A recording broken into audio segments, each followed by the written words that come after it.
I wanted to write a novel about London. This is starting now be about the end of 2005. I started to think about what you know, a big fat London novel, as I described it to myself. And my starting point was we literally looking out the window,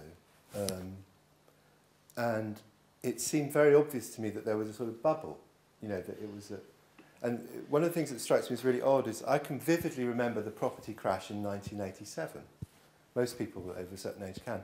But it's as if the culture had completely forgotten. It's as if that was in like 1787 or 1687, you know, because my flat, first flat I ever bought, within about 3 months lost 30% of its value. That tends to get your attention when it's your flat. And it seemed obvious that there was another similar bubble happening right then.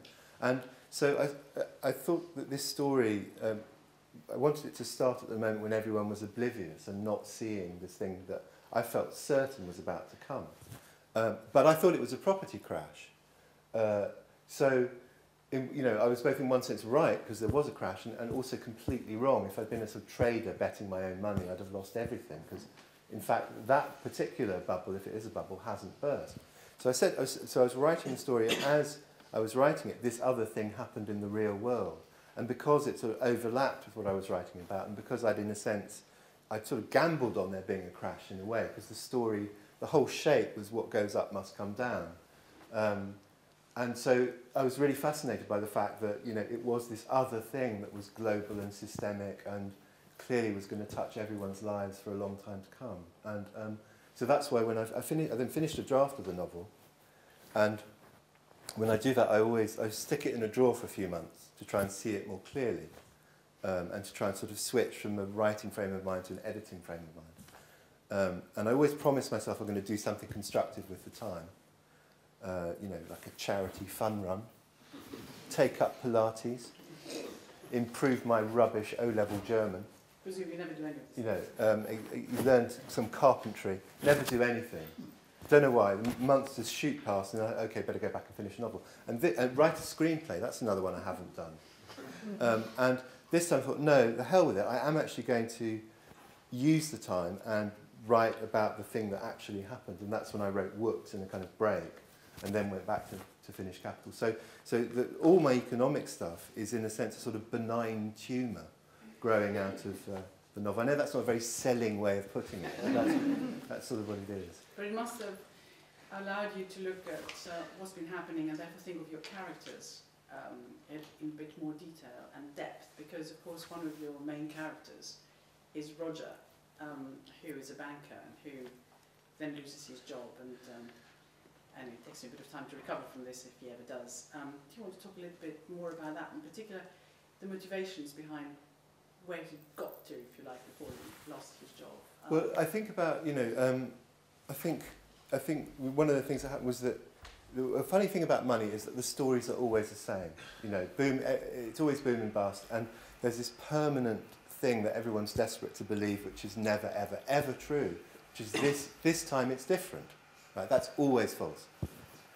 And yet, so the story in one sense is the same, and yet the details differ.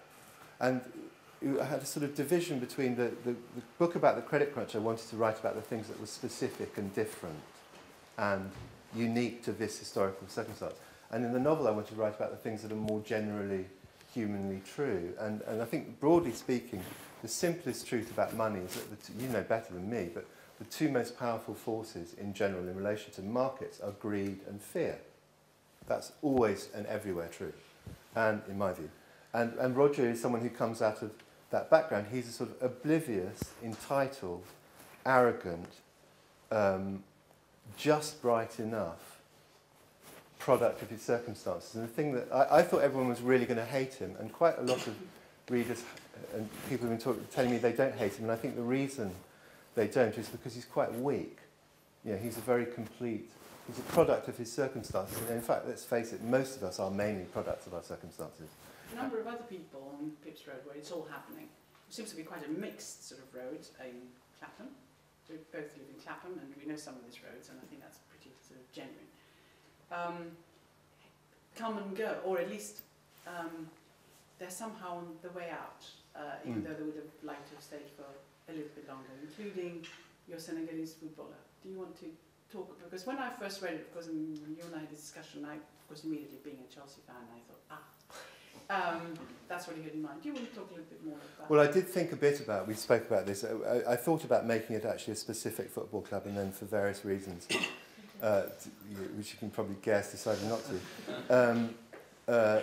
One of them actually being a technical thing to do with the novel. If it was a named football club, then there would be named people who were actual people in real life. And in a funny way, you can't quite do that. In a novel where all the other characters are made up, it does what they call in screenwriting, it breaks the frame. You sort of, a novel changes its own rules halfway through, and it's like that thing of when you sort of stumble on a step that you're expecting to be there and not. It sort of trips the reader up. Well, I used to write about football. I used to write football match reports. I've long been fascinated by it, and by it as an enclosed world. And it's in fact, I have an abandoned novel from 20 years ago about lower division football, with which I was particularly obsessed.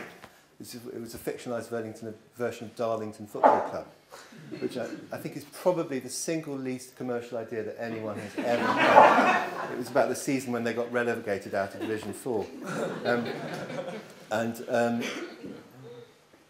So I've long been fascinated by it, and I wanted to, and that's one of the things that's properly changed over the last 20 years, and I wanted to write about football's presence in the culture, and also particularly about a thing that really interests me about sport, which is, again, without giving too much away, it's cruelty and the astonishing extent to which it depends on tiny pieces of luck. I think one of the reasons we're riveted about sport is that it's very hard philosophically to accept the importance of luck. You know, that you can have a tiny thing go wrong and it have catastrophic consequences, and irreversible consequences, and it doesn't necessarily have a meaning or pattern. It's just this absolutely blind chance. And Freddie Carmo, he's called, he's a young Nigerian. His father comes over with him because he's a legal minor, and he goes through a story that involves exposure to just that kind of absolute fickleness. I had various friends who were professional athletes, some of whom had been through things like that, and I wanted that to inform the story. The other thing about that, he's very much someone whose fate you can interpret in different ways, because he has terrible luck, and yet, in some material ways, he's insulated from its consequences. And so, and actually, funny enough, I've had people say that was tragic, and also that they felt there was a kind of comfort in the way it turns out with those characters.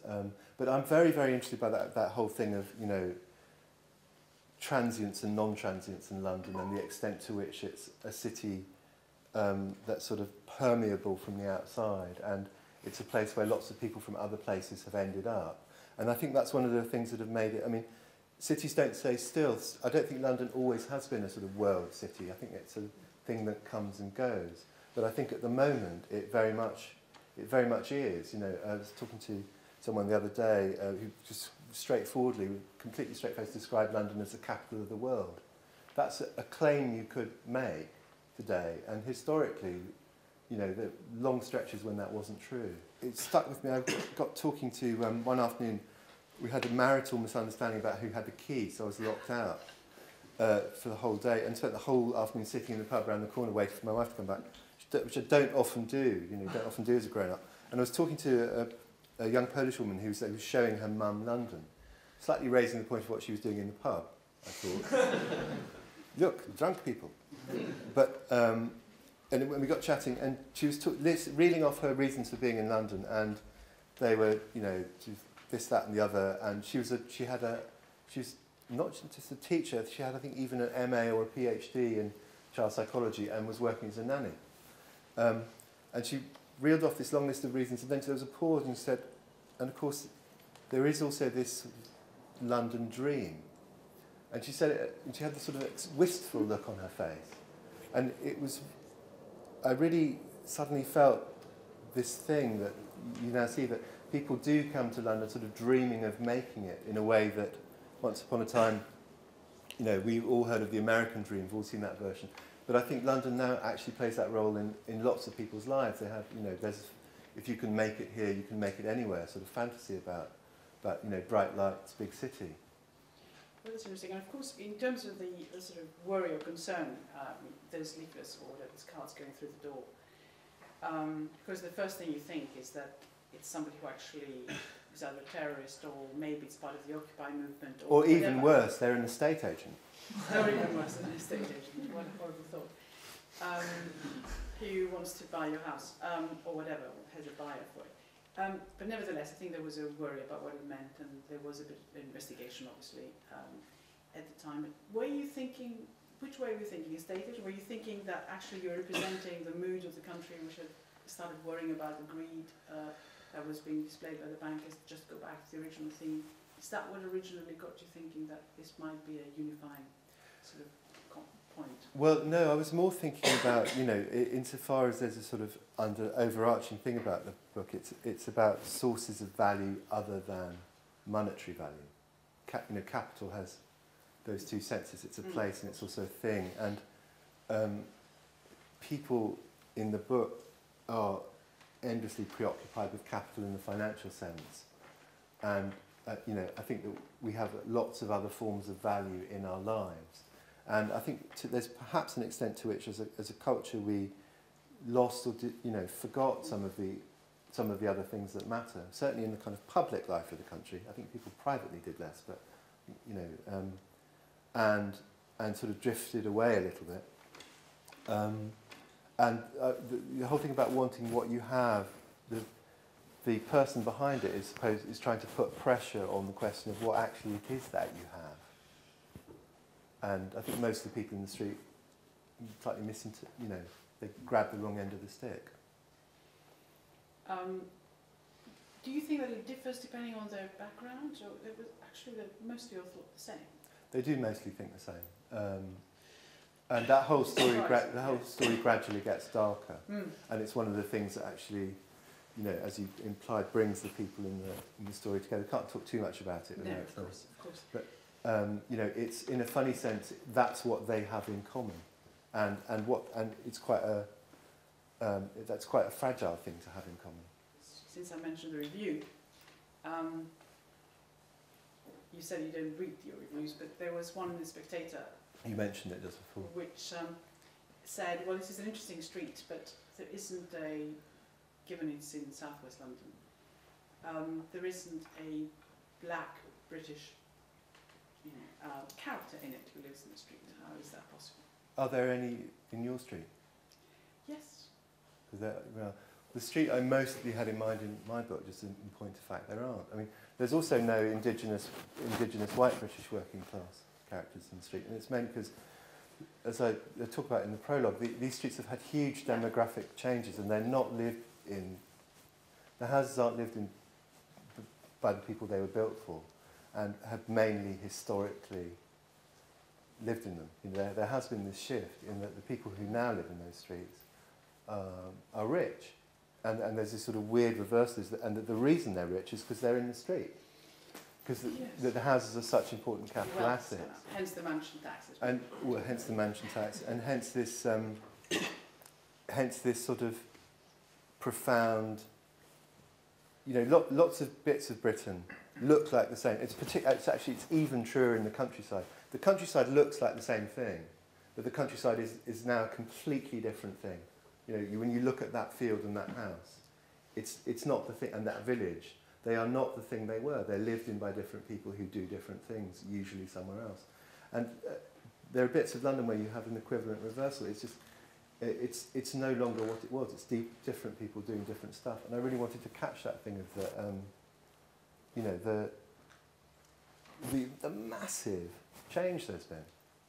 And because we haven't had wars or revolutions here, I think it's easy to underestimate the kind of convulsive impact of this being just a radically different country.